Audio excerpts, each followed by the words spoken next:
जी अस्सलाम वालेकुम। मैं हूं रऊफ़ क्लासरा और आपके सामने नए वीलॉग के साथ हाज़िर हूं। इस वक्त पार्लियामेंट के अंदर मैं मौजूद हूं। तो आपको पता है रिपोर्टर जो होते हैं फील्ड में रहते हैं, ज़्यादातर स्टोरीज़ ख़बरें जो हैं पार्लियामेंट से मिलती हैं और बड़े बड़े यहाँ पे अहम इजलास हो रहे होते हैं। तो बड़े दिनों की सुस्ती थी, मैंने कहा दोबारा रिपोर्टिंग शुरू की जाए, कोई घर से निकला जाए ख़बर की तलाश में, स्टोरीज़ की तलाश में।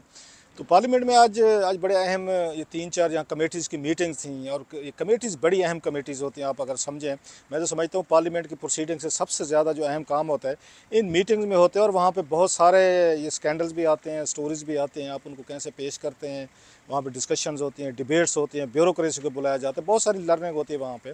खैर कमिंग टू द पॉइंट, आज जो मीटिंग थी, मतलब अगरचे 3-4 बड़ी मीटिंग थी, लेकिन जो मैंने पिक की बेस्ड ऑन द एजेंडा वो ये थी। यहाँ पे इसकी इसकी सेनेट की स्टैंडिंग कमेटी ऑन एविएशन पे एक इसके अच्छे खासा बड़ा भारी भरकम इसमें एजेंडा था। अलग-अलग स्टोरीज हो सकती हैं, अलग-अलग उसमें इश्यूज़ हैं, लेकिन 2-3 बड़े उसमें एक उसमें इश्यूज़ आए थे जिन पे मेरा ख्याल बात करने की ज़रूरत है, जो आपसे रिलेटेड है, पब्लिक से रिलेटेड है।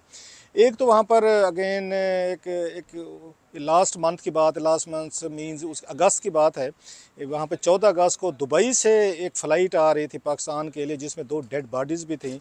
18 घंटे तक वहाँ पर उस पे दुबई एयरपोर्ट पे जहाज़ जो है पीए का ख़राब हो गया था। तो उसकी जो इंतही उसमें उसमें कह सकते अफसोसनाक तफसीलात थी। तो सेनेटर साहब आज़म सवाती साहब जो हैं वो भी उसी शायद फ़्लाइट पे उन्होंने आना था।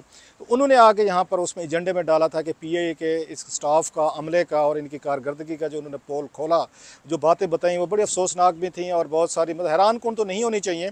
तो उसके एजेंडे में मीटिंग थी, इंक्वायरी ऑर्डर की गई थी, उस इंक्वायरीज़ की आज उन्होंने फाइंडिंग देनी थी। वो क्या हुआ, वो बड़ी अहम चीज़ थी जो आपके साथ मैं शेयर करने वाला हूँ। बल्कि उन्होंने आज़म सवाती साहब ने एक बड़ी बात की, उन्होंने कहा जनाब कि आप मुझे बिल्कुल वो ना लें, इतना इतना मुझे आम ना समझें। मैं वो बंदा हूँ जिसने, आपको याद होगा साबिक़ वफाकी वज़ीर जो है उनका इशारा जो है हामिद सईद काज़मी साहब की तरफ था। मैंने 6 साल उनको सज़ा दिलवा दी थी, जेल में उनको डलवा दिया था। तो मैं पीआई वाले जो हैं इनको भी नहीं छोड़ूंगा। इन्होंने जो वहाँ पे एयरपोर्ट पे, दुबई एयरपोर्ट पे जिस तरह का बेहिसी का मुजाहरा किया गया और 165 से ज़्यादा मुसाफिर थे और उनके साथ जो सलूक हुआ वहाँ पे, और केयर फ्री उसमें सलूक, इंडिफरेंट सा, रुल गए हैं बेचारे, कोई खाने पीने का इंतज़ाम नहीं है, होटल्स नहीं है, कुछ भी नहीं है, और कोई स्टाफ पीए का वहाँ पे आपको बंदा नज़र ही नहीं आता। तो उस पर उन्होंने खासी उन्होंने बातचीत की और सेनेटर में भी की, वो भी खैर उस पर बात करते हैं।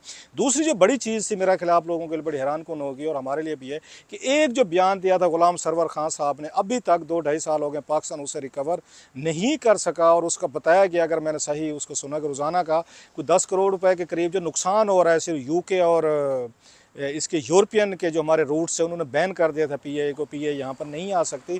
तो रोज़ाना का 10 करोड़ रुपया जो है वो पीए को लॉसेज हो रहे हैं। इसी वजह से एक स्टेटमेंट जो है उन्होंने दिया था ये गुलाम सरवर खान साहब ने। सो एक दिन का जो नुकसान है या उनका बयान जो है सरवर खान साहब का, जिस पे वो हरगिज़ उनको कोई पेशेमानी नहीं है, कोई उनको टेंशन नहीं है, बल्कि वो बैठे आराम से मज़े से रह रहे हैं। दोबारा भी इलेक्शन जीत के आएंगे। कि लोगों को अंदाज़ा नहीं होता कि जो उन्होंने कौमी असम्बली में स्टेटमेंट दी थी कि पैलेट, पाकिस्तानी पैलेट्स के हवाले से, कि जनाब इनके लाइसेंसेस जो हैं वो फेक हैं या ठीक नहीं है, रिन्यू नहीं हो सके, और भी चीज़ें, जिसके बाद दुनिया भर में पाकिस्तानी ये पीए पैलेट्स जिन्हें अदरवाइज़ कंसिडर किया जाता है they are the best one, और दूसरी एयरलाइन जो उनको लेकर जाती हैं, तो पता यह चला है कि जनाब उन तमाम को उन्होंने वहाँ पे ले ऑफ भी कर दिया, बैन भी हो गए। यूके की सर्विसेज अभी तक जो हमारी हैं वो नहीं शुरू हो सकी। और उल्टा वो जो उस मीटिंग में बताया गया कि बहुत सारा जो हमारी वो थी, हमारे उसमें उसमें कह रहे ऑपरेशन से हमारी इनकम थी, वो गल्फ़ की वो जो रियासतों के वो जहाज़ हैं, एयरलाइंस हैं, इत्तेहाद है, जिसमें उसके बाद मेरा ख्याल है ये होगी एमिरेट्स हो गई या दीगर जो भी हैं,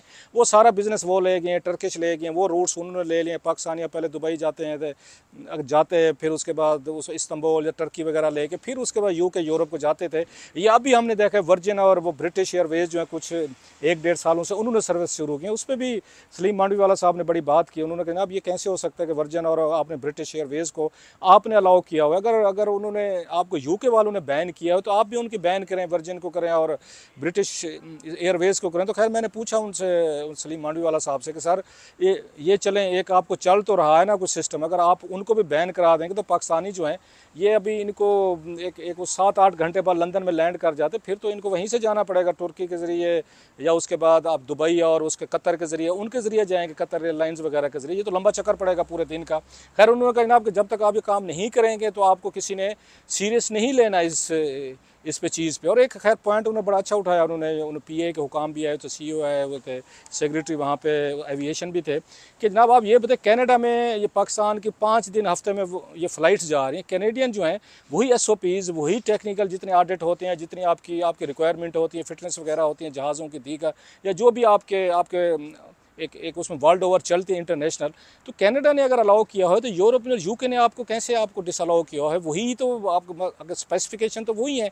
सो उनका ये कहना था कि सारी चीज़ें जो हुई हैं ये मोस्टली पॉलिटिकल हैं और इस पर डिप्लोमेटिकली और पॉलिटिकली इसको हल करना चाहिए, और इसको हुकूमत पाकिस्तान को भी UK और उनका यूरोपियन यूनियन को उसी तरीके का दबाव रखना चाहिए। तुर्की की मिसाल दी कि तुर्की के जहाज़ जो हैं उन्होंने कुछ अर्सा पहले उनको भी बैन किया था, तो उन्होंने जनाब जवाबन उन्होंने उनको यूरोपियन और ये उसकी UK की जो थी एयरलाइन से उनको बैन कर दिया, तो एक हफ्ते में उनकी सारी चीज़ें ठीक हो गई थी और बैन उठा लिए गए थे तुर्की से। लेकिन मेरा ख्याल है तुर्की और ये पाकिस्तान में बड़ा फ़र्क है। यूरोपियंस जो लेते हैं तुर्की को लेते हैं और हवाले से लेते हैं, हम तो हर दफ़ा कोई ना कोई भीख मांगने के लिए कोई ना कोई चीज़ लेने के लिए पहुँचे होते। तुर्की का स्टेटस जो है यूरोप में या उनके साथ वो बड़ा डिफरेंट है। खैर ये तो एक उसमें अलग चीज़ है। कमिंग टू द पॉइंट, जो दुबई में हुआ वो बड़ा अफसोसनाक था, जिसकी डिटेल जो आज़म सवाती साहब ने शेयर की और बताया कि 18 घंटे तक ये कैसे मुसाफिर जो हैं वहाँ पे 2 डेड बॉडी के साथ वहाँ पे ना सबसे ज़्यादा जो परेशानी हो रही थी उन बेचारों को हो रही थी जो अपनी डेड बॉडीज़ के साथ वो ट्रैवल कर रहे थे, उनको समझ नहीं आ रही थी और बार बार वो पूछ भी रहे थे जहाज़ों का क्या होगा, कैसे करेंगे। इनकी शिकायत ये थी कि ठीक है टेक्निकली तौर पर उन्होंने बताया, उसमें उन्होंने इंक्वायरी रिपोर्ट भी पेश की जिसकी कापी है मेरे पास, जो एविएशन वालों ने इंक्वायरी करके पेश किया। 2 लोगों को उन्होंने बताया कि एक उसमें सईद गुल साहब थे और एक और भी थे, उनका नाम मैं अभी देखता हूँ। उनको वो कहते हैं हमने उनको शोकाज उनको नोटिस भी जारी कर दिया और उनको हमने ले ऑफ भी कर दिया है कि आप लोगों की वो थी वो ये कमी की वजह से सब कुछ हुआ है। लेकिन उन्होंने बैठ के, आपको पता है सरकारी तो उसमें इंक्वायरीज़ में अपना ही इमेज बताते हैं जी हमने तो कुछ गलत नहीं किया। तो इंक्वायरी रिपोर्ट में तो वही कहते हैं कि हमने बड़ी कोशिश की, हमने इनको जब खाने खिलाए, हमने इनको लुक आफ्टर किया, हमने सारी डिटेल्स उन्होंने दी, हमने कैसे कैसे किया। लेकिन आज़म सवाती साहब का ये कहना था कि कोई स्टाफ हमें नज़र नहीं आता। घंटों बाद कोई एक आध छोटे लेवल का स्टाफ आ जाता था, 2-4 मिनट बाद वो आके इधर उधर से फिर आके चला जाता था। प्लस उन्होंने कहा जी होटलिंग की जैसे का सहूलत नहीं दी गई। उन्होंने कहा जी ओवर बुकड हुआ है तो होटल, उन्होंने कहा जनाब कि वहाँ पे उन्होंने चेक किया साथ वाले होटल्स में बहुत सारी ऑक्यूपेंसी जो है वहाँ पे मौजूद थी, जो इन्होंने आके अवेल नहीं किया, एयरपोर्ट पे इनको किया। हालांकि अदर एयरलाइंस जो है वो मुसाफिरों को वो ओवरनाइट स्टे देती हैं और उनको खाने बड़े अच्छे खिलाती हैं। यहाँ पे वो कहते हैं बर्गर के अलावा इनके पास कोई सलूशन नहीं आएंगे, छोटा छोटा बर्गर बांट कर चले जाएंगे। सो इस पे वो खैर ये सलूक जो है ये सबके साथ होते हैं। आपको पता है पाकिस्तानी एयरलाइंस, पाकिस्तानी हम जो हैं अब इसके आदी हो चुके हैं। बहरहाल आज़म सवाती साहब जो अल्टीमेटली खैर बड़ी बहस के बाद इस बात पर राज़ी हो गए, ठीक है ये जो 2-3 लोग हैं इनके खिलाफ कार्रवाई हो जाती है तो होने दें। और भी बड़ी सारी वहाँ पे चीज़ें हुई। ये पाकिस्तानी मेरा ख्याल है इनके साथ ये सलूक जो है, फिर भी ये बताया गया वहाँ पे जहाज़ों के अंदर से चीज़ें चोरी हो जाती हैं, ये भी बताया गया। ये भी बड़े महके फ़नकार लोग हैं जो जहाज़ के अंदर से लोगों के बैग्स में से पैसे चुरा लेते हैं, चीज़ें चुरा लेते हैं। फिर कराची का बताया गया वहाँ पे हैंगर है बड़ा उनका कराची एयरपोर्ट पे जहाज़ों का, वहाँ से इंजन है, इंजन चुरा लिए गए हैं, जिस पर उन्होंने कहा जनाब गलत खबर थी, ठीक नहीं थी, ऐसी कोई बात नहीं है। रूजवेल्ट पे बात हुई, रूजवेल्ट होटल जो है वो बड़ा एक अहम है। उस पर फिर एक उसके साथ तफसील पे मैं आपके साथ वीला करूँगा कि रूजवेल्ट इज़ एक अनदर स्टोरी। उस पर भी डिस्कशन हुई, उस पर बात हुई, लेकिन सेक्रेटरी एविएशन जो है वो कहते थे नहीं जनाब इस पर हम इन कैमरा आपको देंगे, सहाफ़ी बैठे हुए हैं, सहाफ़ियों की मौजूदगी में हम आपको नहीं बता सकते। ना बताएं जनाब, हमारे पास डिटेल सारी मौजूद हैं आपके साथ। वो सारी डिटेल जो है ना वो रूजवेल्ट की लेटेस्ट वो मैं आपके साथ एक और वीलाग में शेयर करूँगा।